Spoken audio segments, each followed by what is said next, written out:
الله الرحمن الرحیم. برادر عزیز،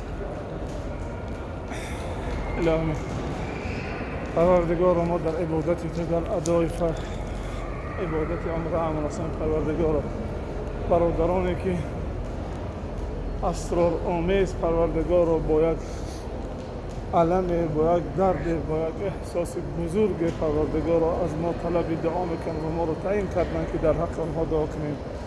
برادر از ما خواهش کرد که برای پدرش که هنوزم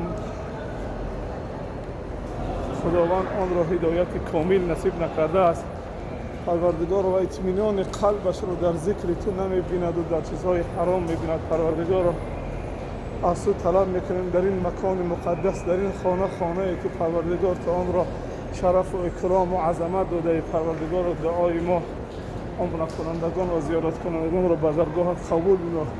پروردگار آن برادر ما که برای پدرش آرزو طلب دعا کرد و آرزو کرد که ما در تعیین دعای ما در اینجا دست دعا به سوی تو میبرداریم، پروردگار اطمینان قلب این برادر و پروردگار ذکر خودت بگردان و از راه حرام و مشروبات حرام برگردانش یا رب العالمین. آمین.